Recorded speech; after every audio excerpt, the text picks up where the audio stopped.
आज मैं आपके साथ शेयर करने वाली हूँ किचन के कुछ अनोखे से टिप्स जिनको आप फॉलो करेंगे ना तो आपको बहुत ही ज़्यादा अच्छे रिजल्ट्स मिलेंगे। तो इन टिप्स में से कोई ना कोई टिप ज़रूर आपको पसंद आएगा तो मुझे कमेंट सेक्शन में ज़रूर बताइएगा। तो फटाफट से ना हम वीडियो की तरफ चलते हैं। सबसे पहला टिप हमारा है, हमारे घर में कई बार ऐसा होता है ना, जो जाले उतारने वाला डस्टर कह सकते हैं, ऐसे जो है इसके रेशे हो जाते हैं जब ज़्यादा यूज़ में आता है। वैसे तो हम इसको फेंकने वाले थे, तो हमने सोचा इसके ऊपर एक ट्राई कर लेते हैं इसको साफ़ करने के लिए। तो यहाँ पर हम क्या करेंगे, गरम गरम पानी लेना है, उसमें डालेंगे नमक और नींबू। नींबू नहीं है तो हाँ, यहाँ पर हम सिरके का भी उपयोग कर सकते हैं, पर नींबू बहुत ज़्यादा अच्छे बेनिफिट्स देने वाला है। और हमने इसमें कोई बेकिंग सोडा वगैरह ऐड नहीं किया है। थोड़ा सा विम लिक्विड ऐड कर देंगे, या फिर आप कोई भी सोप या फिर सर्फ का भी उपयोग कर सकते हैं, ताकि इसकी जो गंदगी है वो बिल्कुल निकल जाए।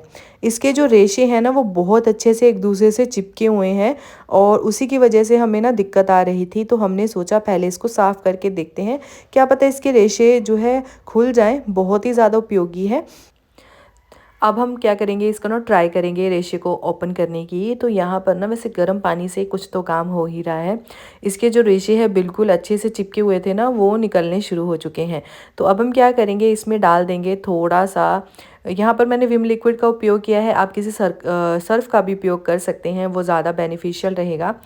तो यहाँ पर अब हम क्या करेंगे, कम से कम इसको भी हम 5 से 10 मिनट के लिए एज़ इट इज़ ही छोड़ेंगे, और फिर इसको जो है एक बार और ट्राई करेंगे कि हाँ ये अच्छे से साफ़ होता है या नहीं होता। पहले से तो बहुत ज़्यादा मुझे इसको अच्छे रिज़ल्ट देखने को मिल रहे हैं। तो 5-10 मिनट के लिए इसको छोड़ देते हैं। तो यहाँ पर 10 मिनट के बाद यहाँ पर आप देख सकते हैं, जो शुरू में इसके रेशे एकदम से उलझे हुए थे वो यहाँ पर क्लियर हो चुके हैं, और यहाँ पर इसकी गंदगी तो ऑलरेडी निकल चुकी है। तो इसको ना हम दोबारा से थोड़े टाइम के लिए यूज़ कर सकते हैं। तो आपके घर में कोई भी ऐसे जो है झाड़ू हैं या डस्टर है, आप उनके ऊपर ये टिप का उपयोग कर सकते हैं। अब बात कर लेते हैं मेथी की। अब सर्दियों के सीज़न में मेथी नहीं खाई तो क्या खाया, क्योंकि सर्दियों में ही ज़्यादातर मेथी आती है, नहीं तो हम कसूरी मेथी का उपयोग जो है गर्मियों में करते हैं। तो मेथी आई है, और इसको काटने का और इसको जो है इसके पत्ते को अलग करने का झंझट तो रहता ही है। पर आज ना मैं आपके साथ एक ऐसी टिप शेयर करने वाली हूँ जिससे आपका ना टाइम तो बचेगा ही, ऊपर से आप 1 मिनट के अंदर ना एक बंच ऑफ मेथी को बिल्कुल जो है इसके पत्तों को अलग कर पाएंगे। तो टिप बहुत ही ज़्यादा इजी सी है, बस आपको क्या करना है, इसके जो डंडियां हैं ना उसको आपको अच्छे से पकड़ के पहले तो हमें बंच को कट कर देना है। इसको खोलने की बिल्कुल ज़रूरत नहीं है, क्योंकि अभी हम ना इसके पत्तों को भी अलग कर देंगे। अगर आपको लगता है कि हाँ इसके अंदर कुछ ऐसी चीज़ें हैं, कई बार ना बहुत ज़्यादा गंदी मेथी आती है, मिट्टी ऊपर से ही नज़र आती है, फिर तो आप उसको पहले ही खोल लेंगे। बट हमने क्या किया था, इसको अच्छे से देख कर लिया था कि हाँ मेथी अच्छे से साफ़ है, धोनी तो है ही है बाद में। तो अब हम क्या करेंगे, इसकी हमें और डंडियाँ नहीं चाहिए, तो हम इसकी डंडियों को भी थोड़ा थोड़ा निकालेंगे और एक दम से इसकी डंडियों को अलग कर देंगे। बहुत ही ज़्यादा इजी सी ट्रिक है। मैंने 2 मिनट में 2 से 3 मेथी जो है इसकी पूरी गुच्छी को हमने साफ़ कर लिया था, उसकी पत्तियाँ अलग कर ली थी। एज इट इज़ ही हम और जो है मेथी को लेंगे, नहीं तो इसको साफ़ करने में ही बातें करते रहो, इसको साफ़ करते रहो, टाइम भी जो है कंज्यूम हो जाता है। तो आप ये छोटी सी टिप को अप्लाई कर सकते हैं, आप हाथों से भी इसको कट कर सकते हैं। तो यहाँ पर मैं चाकू की हेल्प से कर रही हूँ, बस आपको करके दिखा रही हूँ कि कितना इजी है इसको साफ़ करना, और कोई भी पत्ता आपको लगता है कि ऊपर से रह गया है तो उसको तोड़ना बेहद ही ज़्यादा आसान है। अब हम क्या करेंगे, अब हम इसको हाथों से तोड़कर मैं आपको दिखाती हूँ, बहुत ईजिली जो है ये कट जाएगा, और बिल्कुल फ्रेश सी है, तो इसकी जो है डंडियों को निकालने में बिल्कुल दिक्कत भी नहीं आती। तो उम्मीद है आपको ये वाली टिप भी अच्छी लगी होगी। इन सर्दियों के सीज़न में मेथी तो आती ही रहेगी, और उसको बार बार साफ़ करने के लिए हमें ना कई बार सोचना पड़ता है, अब मेथी साफ़ करनी पड़ेगी। तो बस आप ये वाली मेरी टिप अपनाइएगा, और मेथी ना बिल्कुल एकदम से साफ़ हो जाएगी, और आपको पता भी नहीं चलेगा कि 1 मिनट में हमने तो बहुत अच्छे से सारी मेथी को साफ़ कर लिया। बस अब हम क्या करेंगे, इसको धोने की ही है बाद में, कि हम इसको बाद में ना वॉश कर लेंगे। वॉश करने के बाद आप इसको यूज़ कर सकते हैं।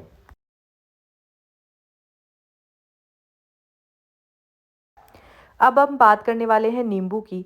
नींबू को हम ज़्यादा मात्रा में कई बार ले आते हैं, कई बार क्या होता है ना कि सब्जियां हम इकट्ठी ले आते हैं, कुछ चीज़ें ज़्यादा आती हैं, कुछ चीज़ें कम आती हैं। नींबू का हम डेली रूटीन में अगर एक एक नींबू का भी यूज़ करें और बहुत ज़्यादा क्वांटिटी में हो तो कितने दिन निकल जाते हैं, बट अच्छे से उनको स्टोर करना भी ज़रूरी है। बट जब हम उनको फ्रिज में स्टोर करते हैं तो वो इतने ज़्यादा हार्ड होते हैं कि उनका रस जो है अच्छे से निकल नहीं पाता। तो आज ना मैं आपके साथ बहुत ही एक अच्छी सी ट्रिक बताने जा रही हूँ। जब भी आप फ्रिज में से नींबू को निकालें तो अच्छे से आप ना किसी भी स्लैब के ऊपर, जैसे कि यहाँ पर मैंने वुडन का ले रखा है, आप स्लैब के ऊपर भी यूज़ कर सकते हैं। उसको ना हल्के हाथों से ना प्रेस करेंगे। इससे क्या होगा कि जो नींबू है ना वो सॉफ्ट हो जाएगा और दबने से लग जाएगा। इससे आप ना आपको बिना नींबू निचोड़ने के आप इसको यूज़ कर पाएंगे और इसका रसा अपने हाथ से निकाल पाएंगे। बहुत ईज़िली जो है इसका सारा रस निकल जाएगा, आपको नींबू निचोड़ने की भी ज़रूरत नहीं पड़ेगी। हाँ, ये टिप तभी भी काम में आएगी जब आपको लगे कि आपके घर में नींबू निचोड़नी नहीं मिल रही है या ख़राब हो चुकी है, तब भी आप ये वाली टिप को ज़रूर फ़ॉलो कीजिएगा। सारा का सारा रस निकल जाएगा और आपको बिल्कुल दिक्कत नहीं आएगी कि हाँ, मेरे हाथ से तो ये अच्छे से निचड़ता नहीं है, हम इसको कैसे निचोड़ें अच्छे से। तो आप ये वाला टिप ज़रूर ट्राई कीजिएगा और सारा का सारा रस आप निकाल सकते हैं, बहुत ईज़िली निकल जाएगा। और सर्दियों की सीज़न में तो बहुत ज़्यादा कई बार फ्रिज में रखने से चीज़ें अकड़ जाती हैं, हार्ड हो जाती हैं, तो रस निकालने में बहुत ज़्यादा दिक्कत आती है। तो आप ये वाली टिप ज़रूर फॉलो कीजिएगा और मुझे कमेंट सेक्शन में बताइएगा कि ये बहुत ही इंपॉर्टेंट सी टिप थी। ये देखिए, एक नींबू से आपने कितना ज़्यादा रस निकाल लिया है नींबू का, और बहुत ही ज़्यादा कारगर भी है ये नींबू का रस। तो यहाँ पर ना हम नींबू के जो छिलके हैं ना, इसका भी उपयोग करने वाले हैं। तो स्टे ट्यून्ड, अभी अभी आपको ना मैं आपको दिखाने वाली हूँ कि हमारे घर में कई बार कॉपर की जो चीज़ें होती है ना वो ब्लैक होनी शुरू हो जाती हैं। स्पेशली जो हमारे जो पतीले आते हैं, ये पैन है छोटा सा, तो ये स्टील का पैन है बट इसके ऊपर जो है कॉपर से इन्होंने कोटिंग कर रखी है, तो ये ब्लैक पड़ जाता है। तो इसके लिए मैं टाइम टू टाइम या तो नींबू या विनेगर ऐसी चीज़ें जो है हल्की सी लगाती रहती हूँ, ताकि जो कॉपर है ना उसका कलर बिल्कुल वैज इट इज़ ही रहे। तो हमें क्या करना है, जो नींबू के छिलके हैं उसको इसके ऊपर नमक डालने के बाद अच्छे से रब करना है। बस ये दो चीज़ें हैं। हल्का सा रब करेंगे ना, तभी आपको जो ऊपर से एक कॉपर की शाइन है वो दिखनी शुरू हो जाएगी। बहुत ही इजी सा स्टेप है। बस ये नहीं है कि आपको रगड़ते रहना है, आप नींबू का रस लगाकर भी छोड़ सकते हैं। एक बार नींबू का छिलका रगड़ कर भी छोड़ सकते हैं और उसके बाद आप इसको जो है धो सकते हैं नॉर्मल टैप वाटर से। तो मैं एक दो बार इसके जो नींबू के छिलके हैं जो अच्छे से इसको रगड़ रही हूँ। दो बार मैंने यहाँ पर जो है नमक का उपयोग भी किया है। तो कोई भी आपके घर में कॉपर की चीज़ है, आप उसके ऊपर ये ट्राई आउट ज़रूर कीजिएगा। तो अभी हम चलते हैं कि इसके जो ऊपर ना मैं निकालना भूल गई थी, जो हमारे घर जो पीतल के बर्तन आते हैं या फिर कोई भी पैन लेकर आते हैं, उसके ऊपर एक स्टिकर सा लगा होता है। तो मेरे से भी ये गलती हो चुकी थी कि जो स्टिकर है मैं निकालना भूल गई। उसको मैंने ना, ये जब गीला हो रखा है तो हल्का सा रब किया चाकू की हेल्प से, तो वो निकलना शुरू हो गया। तो आप भी थोड़ा सा ऐसे रगड़िए और इसका स्टिकर जो है निकल जाएगा। अब बात कर लेते हैं प्याज की। प्याज कई बार हम बल्क में ले आते हैं, या फिर कुछ ऐसा होता है ना कि हमें प्याज, हमारे घर में कई बार क्या है कि हवा की कमी होती है और प्याज गलने शुरू हो जाते हैं ओपन जब भी रखते हैं, या फिर पॉलीथीन वगैरह में रखते हैं, या फिर ऐसी दिक्कत आती है कि आपको घर से बाहर जाना है और ऐसी चीज़ें ख़राब होने का भी खतरा रहता है। तो आप ये वाली टिप ज़रूर फॉलो कीजिएगा। यहाँ पर हम लेंगे वैक्स। यहाँ पर मोमबत्ती का यूज़ किया जा रहा है। मोमबत्ती को जलाने के बाद ना इसके ऊपर से जो भी मोम निकलेगा वो हल्का सा इसके रूट्स पर आप जो है लगा दीजिए। ऐसा आप टमाटर के साथ भी कर सकते हैं, ऐसा यहाँ पर मैं प्याज के साथ कर रही हूँ। इससे क्या होगा ना, जो वेजिटेबल है वो बहुत लंबे समय तक आप अच्छे से रख पाएंगे और आपको बिल्कुल दिक्कत नहीं आएगी। तो यहाँ पर मैं 5 से 6 जो है प्याज ले रही हूँ, उसके ऊपर मोम पिघला कर डाल रही हूँ। तो अगर आपको लगता है आपके घर में ज़्यादा चीज़ क्वांटिटी आती है और कई बार वो क्वांटिटी जब तक आप उसको ख़त्म करते हैं तब तक वो जो ख़राब होने लग जाती है, तब तक आप ये जो है मोम का नुस्खा उसके ऊपर अप्लाई कर सकते हैं। बहुत ही ज़्यादा ईजी है और आपको बहुत ही अच्छे रिज़ल्ट देने वाला है। तो सारे यहाँ पर प्याज के ऊपर मैंने मोम छिड़क दिया है और बस अब हम क्या करेंगे, एज इट इज़ ही इसको रख देंगे। यहाँ पर मैं सजेशन दूंगी कि आप इसको थोड़ा ओपन में रखें, जैसे टोकरी आती है उसके ऊपर रखें, इसको बिल्कुल ढक के ना रखें, तो ये बहुत लंबे समय तक स्टे रहेंगे। अब बात कर लेते हैं, कई बार जो है जूस निकालने के बाद गाजर का जो ये पल्प सब बचता है तो आप इसको फेंकिएगा नहीं, इसको आप पराठों में यूज़ कर सकते हैं। जूस तो आपने निकाल लिया, ये जो बाकी की चीज़ें होती हैं ना ये भी उतनी ही हेल्दी होती हैं। तो आप इसको आटे में गूंथ सकते हैं और उसके बाद ना आप इसके पराठे बना सकते हैं, बहुत ही ज़्यादा टेस्टी बनते हैं। कई बार क्या होता है ना, हमारे घर में कुछ ऐसी चीज़ें होती हैं जो टूट फूट जाती हैं, बट मैंने सोचा इसको ना रिसाइकल करते हैं। हमारे घर में जो है सिलिकॉन के जो है प्रोडक्ट्स हैं, तो यहाँ पर सिलिकॉन का एक छोटी सी करछी है और इसी के साथ ही स्पैचुला है। तो यहाँ पर मैं फेविक्विक का उपयोग नहीं कर रही हूँ, बहुत सारी चीज़ें मैंने इसके साथ जोड़ी हैं, बहुत ही ज़्यादा अमेजिंग रिजल्ट मिलते हैं। एक बार जो भी मैं इसके साथ चीज़ को जोड़ती हूँ वो चीज़ ना बहुत अच्छे से जो है जुड़ी रहती है। बट आप ना अपना ध्यान रखेंगे, क्योंकि एक बार अगर आपके हाथों में ये चीज़ लग जाती है तो आपको बहुत अच्छे गर्म पानी से इसको धोना पड़ता है। कई बार जो है बच्चों के हाथ तो बिल्कुल नहीं आनी चाहिए, तो आप इसके प्रिकॉशंस को ध्यान में रखते ही इसका उपयोग करेंगे। बट जब भी आप इसको अच्छे से सावधानी से उपयोग करेंगे तो आपको इसके बहुत अच्छे रिजल्ट्स मिलेंगे। तो यहाँ पर मैंने ये स्पैचुला और करछी को बहुत अच्छे से जोड़ लिया है। स्टील की कढ़ाई में जब भी हम तड़का लगाते हैं तो स्टील की कढ़ाई जब कई बार जलती है और जलने की वजह से ना बीच में से ब्लैक ब्लैक बहुत ज़्यादा नज़र में आता है। तो जब भी आप स्टील की कढ़ाई में कोई भी तड़का वगैरह लगाने जा रहे हैं तब आपको क्या करना है, उसका जो ऑयल है ना, ऑयल डालने के बाद उसको बहुत इवनली सारे जो है कढ़ाई में उसको जो है इवनली कोट कर देना है। इसकी वजह से जब भी तड़का लगाएंगे ना तो वो बिल्कुल नहीं जलेगी। तो अभी हम तड़का लगाने ही जा रहे हैं। तो आज मैंने बनाया था, पनीर की सब्ज़ी बनाने वाले हैं, बिल्कुल एक बहुत ही बढ़िया से स्टाइल में। तो यहाँ पर जब भी मैं तड़का लगाती हूँ नॉर्मल, और उसके बाद ना मैं आधी ग्रेवी को निकाल कर मिक्सी जार में ब्लेंड कर लेती हूँ। इससे पता है क्या होता है कि जो भी हमारी ग्रेवी बनती है, एक तो रिच बनती है, गाढ़ी बनती है, और बिल्कुल हमारे जो ढाबा है ना बिल्कुल वैसी ही बनती है। तो आप इसको एक बार ज़रूर ट्राई कीजिएगा जब भी आप तड़का लगाएंगे ना।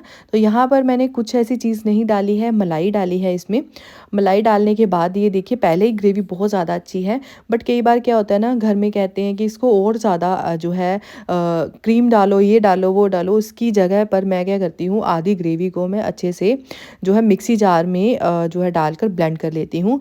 तो बिल्कुल वैसा ही टेस्ट आता है जैसे कि हमें ढाबे में मिलता है।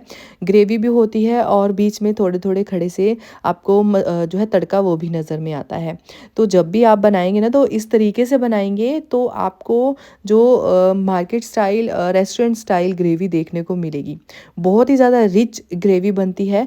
और यहाँ पर मैं पनीर की जो है मलाई भुर्जी बना रही थी, तो उसको बनाया मैंने, और ये देखिए कितनी ज़्यादा डिलीशियस लगती है। और यहाँ पर मैंने धनिया डालकर इसको कोट कर देना है और ये भुर्जी बनकर तैयार है। बहुत ही ज़्यादा बढ़िया लगती है, आप भी इसको ट्राई आउट ज़रूर कीजिएगा। फर्श पर स्पेशली कई बार ऑयल गिर जाता है, ये तो मैंने जानकर डाला है ताकि ये मैं हैक दिखा पाऊँ और आपको बिल्कुल भी ना बाद में जो है आप पोछा वगैरह लगा सकते हैं, लगाना चाहे वैसे तो ज़रूरत नहीं पड़ेगी। तो कई बार क्या होता है ना, बच्चे भी घेर देते हैं। हमारे घर में तो ज़्यादा नहीं है, चीनी या फिर आटा। चीनी से मुझे बहुत ज़्यादा जो है सफाई मिली, आटे से भी मिलती है। दोनों में से आप कुछ भी ले सकते हैं, जैसे आटे का बूरा हो गया, या तो मैंने चीनी का यूज़ किया है। और इसको साफ़ करने के लिए भी आप टिश्यू पेपर का या फिर जो आपके घर में जो नॉर्मल कैरी बैग आते हैं ना जो कपड़े वाले, आप उसका यूज़ कीजिएगा। तो ये 2 हैक्स हो गए, best out of waste hack भी हो गया और सेकंड सफाई वाला हैक भी हो गया। ये चीनी ने ना सारे तेल को सोख लेना है और उसके बाद आप इसको सफाई कर लेंगे और आपको एक भी जो है इसमें ग्रीसिंग भी नहीं मिलेगी। आपको ऐसा भी नहीं लगेगा कि आप फिसलने वाले हैं। तो आप ये वाला हैक कि वेजिटेबल में भी उतने ही बैक्टीरिया वगैरह होते हैं जितनी और चीज़ों में। तो सिर्फ पानी से ही धोना इनफ नहीं होता। कई बार क्या होता है ना, बहुत सारे हाथ लगे होते हैं, हम क्या करते हैं फटाफट से पानी में धोया, कट करना शुरू कर देते हैं। वही जो चीज़ें हैं वो अंदर वाली जो है हमारी सब्जी में आ जाती है। बेशक इसके छिलके हमें उतारने हैं, तो इसके लिए आप घर में ही 2 चीज़ों से जो है डीप क्लीनिंग कर पाएंगे किसी भी वेजी की। तो यहाँ मैंने लिया है पम्पकिन, इसमें डालेंगे हम सेंधा नमक। यूज़ की जाती हैं। तो पहले तो मैंने बेकिंग सोडा डाला, उसके बाद इसमें सेंधा नमक डाला, बस ये 2 चीज़ें। इसमें ना आप 5 मिनट के लिए इसको छोड़ दीजिए, नॉर्मल टैप वाटर से धो कर ना आप इसको कट कर सकते हैं। इकट्ठी सब्जियों के ऊपर ये तरीका ट्राई कर सकते हैं।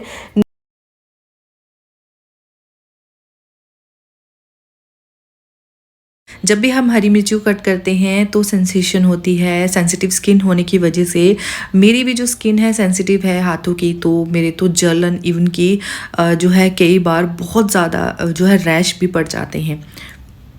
तो इसके लिए यहाँ पर मैं आपको 3 हैक्स इकट्ठे बताने वाली हूँ। पहला तो आप सरसों का तेल लगा कर ही हरी मिर्ची को कट करें, और हरी मिर्ची काटी है उसके बाद फटाफट से आप कोई भी लोशन लगा सकते हैं।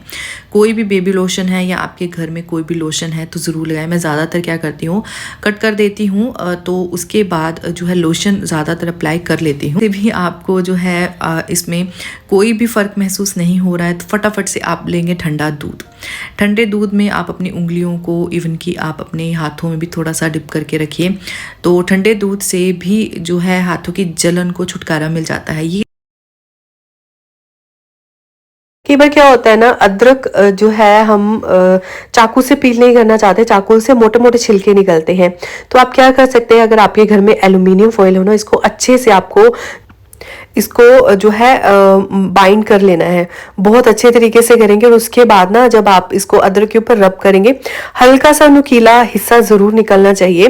बिल्कुल प्लेन होगा ना तो ये काम नहीं करेगा, और ये तब भी काम करेगा अगर आपके पास चाकू अवेलेबल नहीं है, आप कहीं बाहर अंदर हैं, आपको गाजर का जो है छिलका निकालना है, आलू का निकालना है, और ये अदरक वगैरह का, तो बहुत ही ज़्यादा ये काम में आएगा। तो मैंने 2-3 सिचुएशंस आपको बता दी हैं, कहीं पर भी आप इसको काम में ला सकते हैं।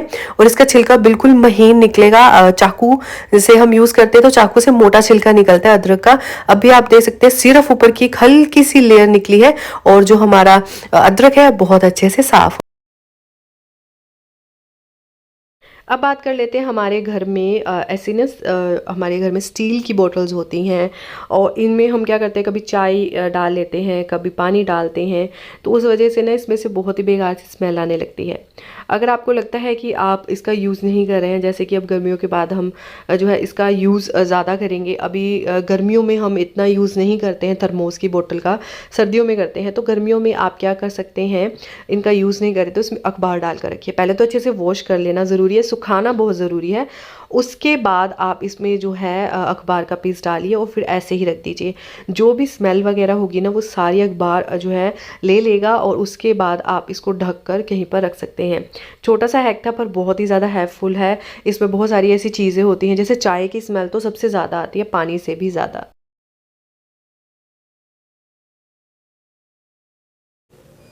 मच्छरों से छुटकारे के लिए आज मैं आपके साथ जो टिप शेयर करना चाहती हूँ ना, आपको बहुत ही ज़्यादा पसंद आएंगे। इसके लिए आपको लेना है कड़ी पत्ता, तो यहाँ इसमें डालेंगे अब हम तेज पत्ता। मच्छरों को दूर भगाने में उतना ही कारगर है वो है कपूर। इन तीनों चीज़ों की जो स्मेल होगी, सुगंध होगी, उनसे मक्खी, मच्छर और यहाँ तक कि कॉकरोचेस भी दूर भागेंगे। तो यहाँ पर मैंने एक दिया लिया है और उसमें एक बाती रख दी है। ऊपर से मैंने देसी घी पोर किया है, आप ऑयल भी पोर कर सकते हैं, क्योंकि हमें थोड़ी देर के लिए इन्हें जलाना है। अब हल्का सा कपूर को भी आप आग लगा दें थोड़ी देर के लिए, और आप वहाँ पर रख सकते हैं जहाँ पर ज़्यादा मक्खी, मच्छर आते हों, कॉकरोचेस भी आते हो, आप वहाँ पर भी रख सकते हैं। तो बहुत अच्छे से धुआं निकलना शुरू हो गया है। आप इसको वहाँ पर रख दें जहाँ पर ज़्यादा मच्छर आते हैं। तो छोटा सा हैक था, उम्मीद है आपको पसंद आएगा।